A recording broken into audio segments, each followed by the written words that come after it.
그리스도인의 역량 강화, 오늘 마지막 시간 실천입니다. 그리스도인으로서 이런 역량들을 키워갔으면 좋겠다. 느헤미야를 모델로 삼고 10번째 지금까지 말씀을 나눴습니다. 지난 시간 우리는 진정한 부흥의 현장을 보았어요. 무엇보다 택한 백성들이 눈에 보이는 성벽을 믿고 살지 않고 우리의 심령 가운데 부어지는 은혜를 갈망하는 모습을 우리가 보았습니다. 아무리 좋은 집에 살아도 은혜 받지 못하면 우울합니다. 아무리 높은 자리에 올라가도 은혜 받지 못하면 두렵습니다. 그래서 성벽 재건 후에 영적인 부흥을 위해서 백성들이 움직였습니다. 그곳에 말씀이 선포되었습니다. 말씀이 선포되니까 어둠의 영들이 떠나갔습니다. 폭발적인 은혜의 간증들이 일어났습니다. 그래서 그들은 누가 시키지도 않았지만 조상들의 죄까지 회개했습니다. 그런데 참 오늘 본문의 특별한 장면은요, 이스라엘 민족이 회개하고 고백하고만 끝난 게 아니라 그들이 문서를 작성합니다. 이 말씀대로 살겠습니다. 그리고 도장을 찍습니다. 오늘 본문 38절 함께 읽었죠. 우리가 이 모든 일로 말미암아 이제 견고한 언약을 세워 기록하고 우리의 방백들과 레위 사람들과 제사장들이 다 임봉했다. 도장을 찍었다는 거예요. 말로만이 아닙니다. 깨달아진 말씀을 삶 속에서 구체적으로 실천하겠다는 의지를 보여주는 거예요. 현대 그리스도인들이 키워야 될, 여러분과 제가 강화시켜야 될 부분이 실천입니다. 실천. 말쟁이가 되면 안 돼요. 이 결단의 중심에 느헤미야가 있습니다.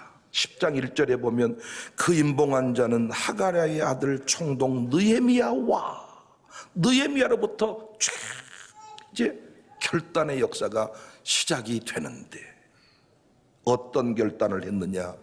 이건 오늘을 사는 우리에게 필요한 결단이기도 합니다. 이 부분만큼은 꼭 실천하겠습니다. 도장을 찍으셔야 돼요. 첫 번째 실천 결단, 이방 결혼 허용하지 않겠습니다. 30절에 우리의 딸들을 이 땅 백성에게 주지 아니하고 우리 아들들을 위하여 그들의 딸들을 데려오지 아니한다. 하나님은 이방인들과 결혼을 금했어요. 이걸 문자 그대로 이해해서 국제결혼하지 말라는갑다, 그런 얘기 아닙니다. 신명기 7장 3절을 보시면 또 그들과 혼인하지도 말지니 내 딸을 그들의 아들에게 주지 말 것이요 그들의 딸도 내 며느리로 삼지 말 것은 그가 내 아들을 유혹하여 그가 여호와를 떠나고 다른 신들을 섬기게 함으로 여호와께서 너희에게 진노하사 갑자기 너희를 멸하실 것입니다. 출애굽기 34장 16절에 또 내가 그들의 딸들을 내 아들들의 아내로 삼음으로 그들의 딸들이 그들의 신들을 음란하게 섬기며 내 아들에게 그들의 신들을 음란하게 섬기게 할까 함이니라. 결혼의 문제는 신앙과 직결된다는 것입니다. 실제로 이스라엘의 선조들은 이방인들과 마구 결혼해서 음란한 우상들을 함께 섬기게 되었어요. 결국 그들이 망했습니다. 진노의 자리에 서게 되었습니다. 여자 말 안 듣는 남자 봤습니까? 이방신을 섬기게 되었던 많은 이유 중에 하나가 그 못된 여인들 때문에 그렇게 되었다는 것입니다. 그래서 느헤미야를 중심으로 제사장 22명, 레위 사람 17명, 행정 지도자인 백성의 두목 44명, 총 84명이 이걸 확실히 깨닫고 언약을 정하고 결단을 했습니다. 사랑하는 성도 여러분, 지금 우리에게 정말 필요한 결단입니다. 결혼 당사자인 자식들이 아닌 부모가 언약의 주체가 되어서 하나님, 절대 우리는 이방 결혼 시키지 않겠습니다. 결단을 해야 돼요. 애들이 좋아하는데 우리가 어떻게 한답니까? 아닙니다. 성경은 결혼 문제에 대해서, 자녀 결혼 문제에 대해서 부모가 깊이 관여하고 책임을 질 것을 강조하고 있습니다. 오늘날 우리 다음 세대들이 결혼을 기피하고 출산을 거부하는 게 무엇 때문입니까? 가정이 병들어서 그래요. 아버지 어머니가 사는 것을 보았더니 나는 결혼 안 하는 게 좋겠다는 거예요. 강아지랑 사는 게 훨씬 더 경제적으로 유의가 걷다. 아버지처럼 살기 싫어요. 왜 그렇습니까? 잘못된 결혼을 한 거예요. 잘못된 가치를 가지고 서로 선택을 한 거예요. 기독교인들이 결혼 문제를 고민할 때 보면 세상 사람과 다르지 않습니다. 지금까지 입시 문제와 결혼 문제 나오면 신앙이 없어져 버려요. 여기에서 위기가 온 겁니다. 믿음이 절대 기준이 아니야. 직분자들도 결혼에 대해서만큼은 세속적인 가치를 따져요. 학벌이, 재산이, 외모가, 부모님은 살아계신다냐, 장남이냐 차남이냐, 얼굴이 못쓰겄더라, 눈이 짝 찢어졌더라, 키가 너무 작더라, 아버지가 없는데 되겠냐, 엄니가 없는데 되겠냐. 이런 조건을 따져서 하는 결혼은 이혼으로 이어집니다. 무엇보다 신앙 단절의 아픔을 겪습니다. 우리 교회부터 결단을 해야 돼요.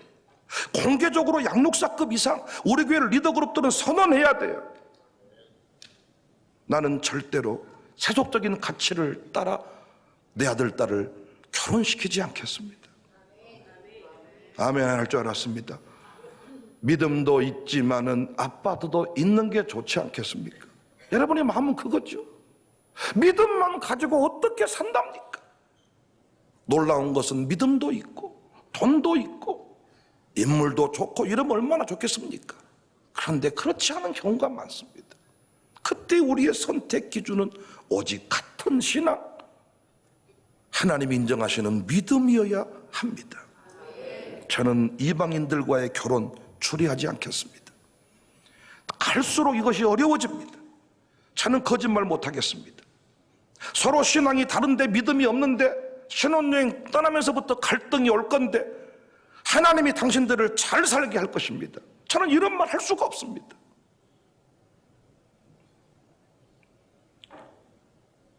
이방 결혼은 우리의 신앙을 무너뜨려요. 도덕성을 병들게 해요.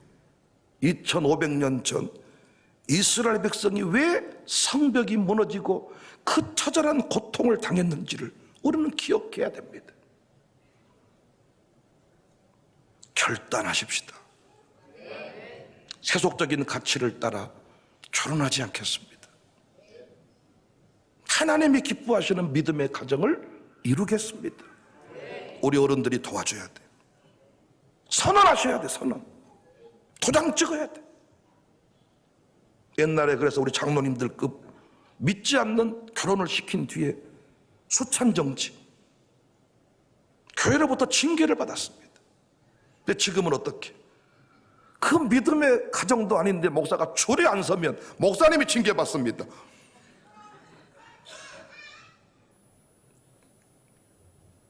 이 느헤미야의 결단, 실천적 영성, 우리 교회가 본받을 수 있기를 바랍니다. 두 번째 실천 결단은 안식일에 매매하지 않겠다.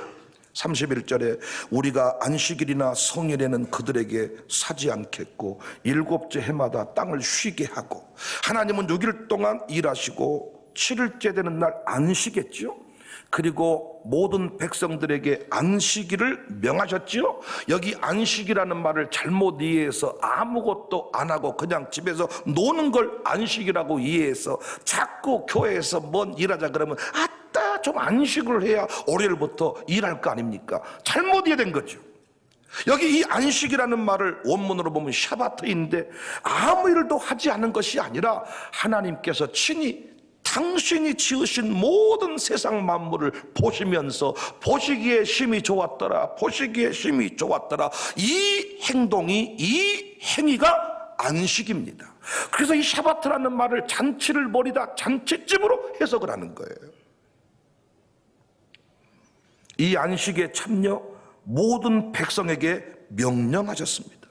우리는 지금 이 영성을 주일에 담아서 지켜내고 있습니다. 그래서 주일은 일체 노동과 매매하는 일을 멈추고 하나님께만 시선을 고정하려고 노력을 합니다. 지금은 좀 달라졌습니다만 옛날 우리 선조들은 한글을 몰랐고 성경이 없었기 때문에 예배당에 와서야만 목사에게 하나님이 내게 베푸신 것에 관하여 들을 수 있었습니다. 멈추어 서서 하나님께 집중을 했습니다. 31절 혹시 이 땅 백성이 안식일에 물품이나 온갖 곡물을 가져다가 팔려고 할지라도 우리가 안식일이나 성일에는 그들에게서 사지 않겠습니다. 그대로 했습니다. 온전한 주일 성수를 위해서 장사하지 않았습니다. 돈을 쓰지 않았습니다.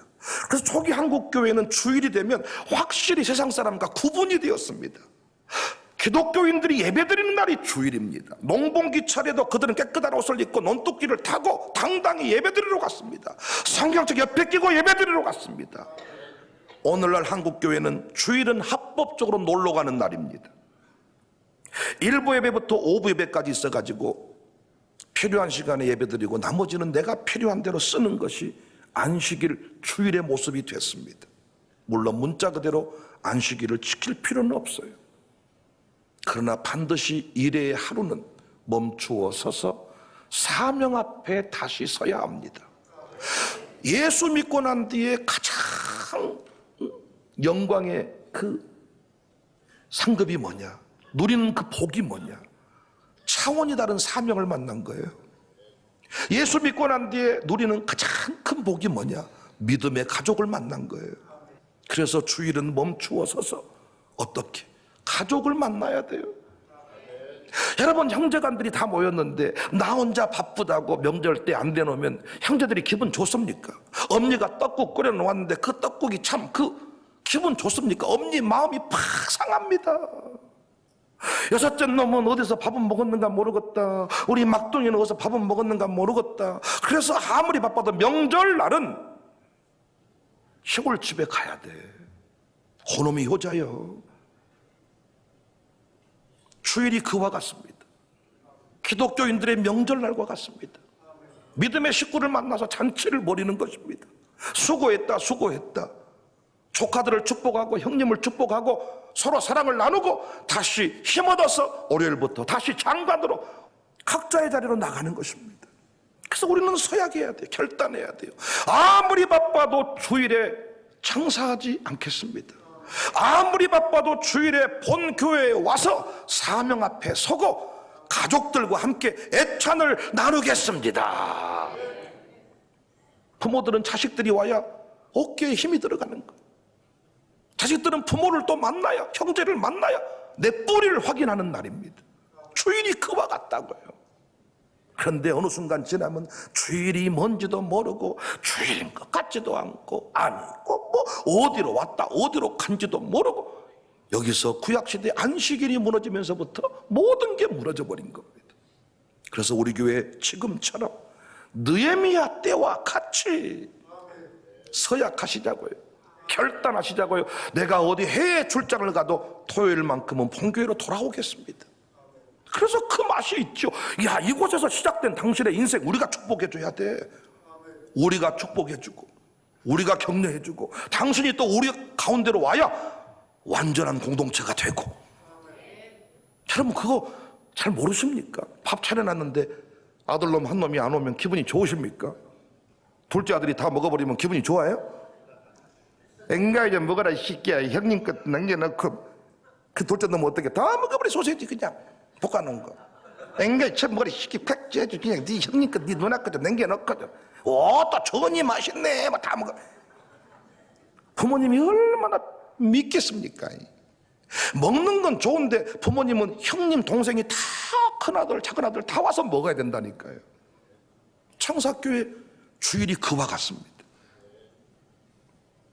주일 성수 신앙 흔들리지 않기를 주님의 이름으로 축복합니다. 결단하시 결단. 주일까지 문 열고 하는 집 장사집 그 별로 소망 없습니다. 자신이 없는 거예요. 자신. 마지막입니다. 여호와의 전을 돌보겠다 결단을 합니다.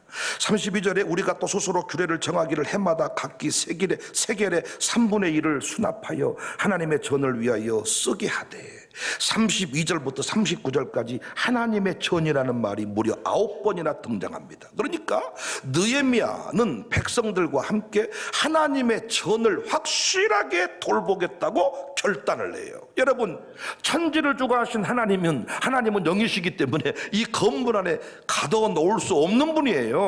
천하 만물 온 우주 가운데 우리 하나님이 다 임재하시고 함께 거하시지만은 성전, 하나님의 임재가 특별히 임했던 그 성전을 대했던 자세를 보면 하나님을 대하는 자세를 알 수가 있습니다. 오늘날도 똑같습니다. 내가 소속되어 있는 교회 공동체를 어떻게 바라보느냐, 이게 하나님 섬기는 모습과 연결되어 있어요. 교회의 사랑이 예수님 사랑이다. 그래서 느헤미야는 백성들과 함께 스스로 규례를 정하고 성전을 돌보기 위한 성전세를 드리겠다고 했습니다. 성전세는 모세의 율법으로 이미 명령을 했어요. 20세 이상 남자들은 매년 반세겔씩 성전세를 내라. 그런데 모세와 여호수아 시대 이후로 이스라엘 백성들이 이 법을 지키지 않았습니다. 바벨론 포로 시대에 이르러서는 아예 폐지하다시피 했어요. 그런데 이들이 은혜를 받고 나니까 말씀을 깨달은 뒤에 다시 결단을 한 겁니다. 그들 여전히 속국으로서 페르시아 왕에게 많은 세금을 내야 됐기 때문에 반세겔씩 내지 못하고 3분의 1세겔씩이라도 내겠습니다. 당시 노동자의 나흘 품삯에 해당된다고 합니다.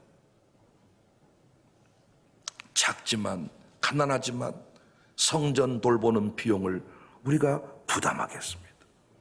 그래서 그 돈을 가져다가 성전을 유지하고 예배드리는 그 재물을 이제 구입하고 사용을 했습니다.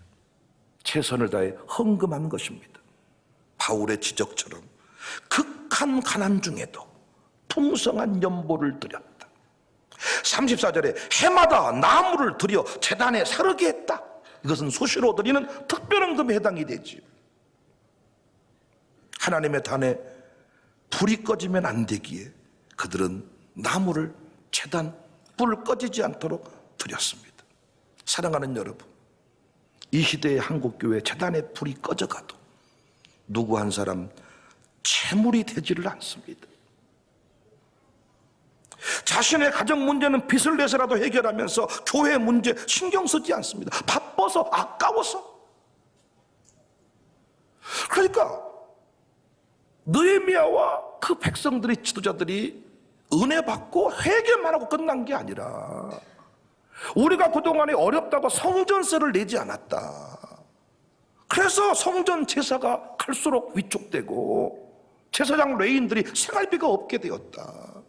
우리가 비록 속국으로 여전히 어려운 상황이지만은 반세겔 아닐지라도 3분의 1세겔이라도 바치자. 그래서 지금 우리 교회가 이렇게 헌신의 자리로 나아가고 있습니다. 결단하십시다. 교회가 어려울 때 내가 재물 되겠습니다. 35절 37절에 보니까 첫 열매에 대한 헌물 규정이 나와요. 첫 열매, 첫 것. 열매나 시간에 있어서 첫 것, 첫 중요하죠? 첫 열매, 농부에게 너무 큽니다. 작가에게 첫 작품은 잊지 못합니다.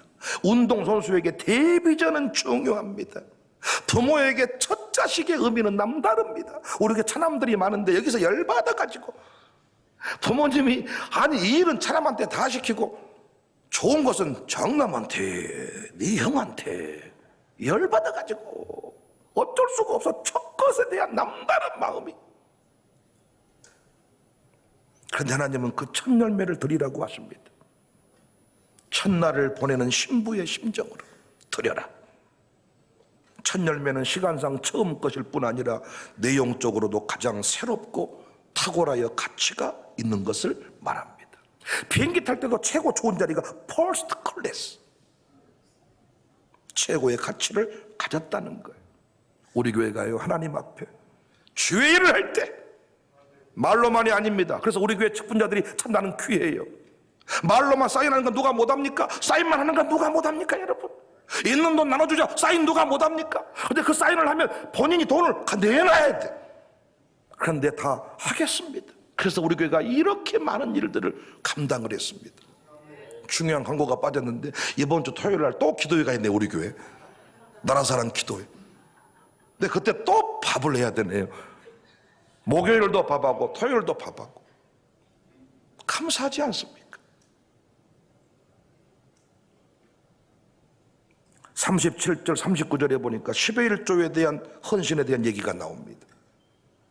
은혜 받고 나서 이들이 결단을 한 거예요. 성전세 바치겠다, 제단에 나무 바치겠다, 10의 1조 바치겠다.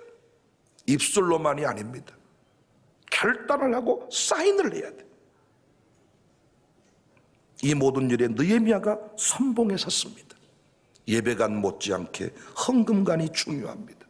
사랑하는 여러분, 그리스도인의 역량 강화에 대해서 제가 10가지 말씀을 드렸습니다. 오늘 마지막이 실천입니다. 실천. 이 시대에 헌신적 결단, 실천이 부족해서 문제가 되는 것 같습니다. 우리 교회 믿음의 결혼을 꼭 하게 하십시다. 청년들이여, 세속적 가치를 내려놓고 믿음의 가치를 붙잡고 배우자를 보시고 직장도 정하시고 결단하시기를 바랍니다. 여러분의 뿌리는 청사교회입니다. 그래서 어떤 분은 자꾸 시계를 회장님실에 갖다 놓는데, 항상 회장님실에 올챙이를 키운대. 왜? 내가 원래 올챙이였다. 그런 거 안 해도 주일 성수만 똑바로 하시면 되는 거예요. 이곳에만 오면 다 내 뿌리가 어느 지점에 시작되었는지 다 알 수 있어. 주일 성수, 믿음의 공동체를 잃어버리지 마라. 아무리 당신이 위대한 자리에 가도 본교회 주일 성수를 사수하라. 그리고 하나님 앞에 물질로 헌신하라. 말이 아닙니다. 밥 내는 사람이 회장님입니다. 이 시대는. 옛날에는 얻어먹는 사람이 회장이었습니다만은 지금은 아니에요. 밥을 많이 사는 사람이 회장님이에요. 우리 교회도 마찬가지입니다. 얻어먹는 사람이 직분자가 아니라 쏘는 사람이 직분자입니다. 옛날에는 목사가 목회를 잘하면 얻어먹는 게 많았습니다. 아닙니다. 요즘 목회 잘하는 것은요, 목사가 베푸는 것이 많아야 목회를 잘하는 겁니다. 우리 교회 계속 요셉의 창고가 되어서 계속 흘려보내고 있습니다. 우리 은혜 받은 대로 하나님 앞에 결단하고 헌신하는 우리 교회가 되었으면 좋겠습니다. 10가지 제가 하나씩 얘기할 때 여러분 아멘 하십시다. 역량 강화 내용 기도하십시다. 지혜의 역량을 키웁시다. 준비해서 일합시다. 팀워크를 배웁시다. 위기관리를 잘합시다. 솔선수범합시다. 원칙 고수합시다. 측근관리를 잘합시다. 깊은 영적인 체험을 가집시다. 그리고 실천합시다.